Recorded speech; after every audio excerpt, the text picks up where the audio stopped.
CITU Warangal के जिला secretary Imran समझी ने पीजी डॉक्टर प्रीति की मौत का सबब बनने वाले सैफ को सख्त सजा देने का मुतालबा किया। करीमाबाद की अहम शाहरा पर अवामी तंजीमों ने सीआईटीयू आइडिया शर्मिका महिला संगमों की क़ियादत में एहतजाजी धरना मुनज़्ज़म किया, जिसमें पीजी डॉक्टर प्रीति की मौत का सबब बनने वाले सैफ को सख्त सजा देने का मुतालबा किया गया। एहतजाज में एम रामस्वामी, आइडिया करीमाबाद एरिया के सदर Appa Jeevani, G Prabhakar, G Upendra Kiran, SK Mehboob, Swapna, Vijaya, लावणिया, Ismail और दीगर ने हिस्सा लिया।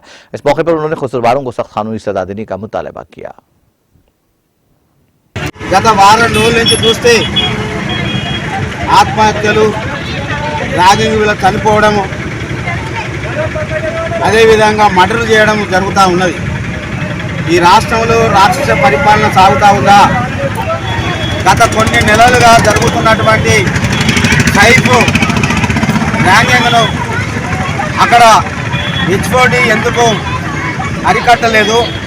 అనేక సార్లు ఆ అమ్మాయి తల్లిదండ్రులకు చెప్పుకున్నా, అక్కడ హాస్పిటల్లో వాళ్ళ హెచ్ఓడికి చెప్పుకున్నా ఏమాత్రం స్పందించకుండా ఈరోజు ర్యాగింగ్ చేసేటువంటి విద్యార్థిని అదుపులో తీసుకోకుండా, అతనిపై కఠిన చర్యలు తీసుకోకుండా ఈరోజు ఒక నిండు ప్రాణాన్ని బలిగొన్నటువంటి పరిస్థితి ఉంది. చాలాసార్లు ర్యాగింగ్ చేసి ఇబ్బంది పెడుతున్న ఒక కానిస్టేబుల్ బిడ్డకు రక్షణ లేకుంటే ఈ రాష్ట్రంలో, ఈ దేశంలో ఇంకెవరికి రక్షణ ఉంటుందని ఈ సందర్భంగా ప్రజా సంఘాల తరఫున నేను అడగదలుచుకున్నాను.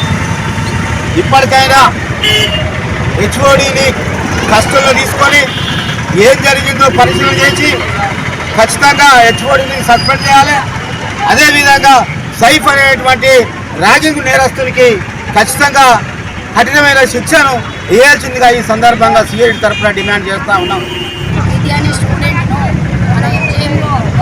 ఒక డాక్టర్ని కఠినంగా ఆత్మహత్య చేసుకుంది అంటున్నారు. ఆత్మహత్య కాదు, అది హత్య అని మనందరికీ తెలుసు. కానీ ఎవరు కూడా బయటికి తీయలేకపోతున్నారు. ఎందువల్ల హెచ్ఓడికి ఫిర్యాదు చేసినా కూడా హెచ్ఓడి ఏం పరిష్కారం చేసిండు?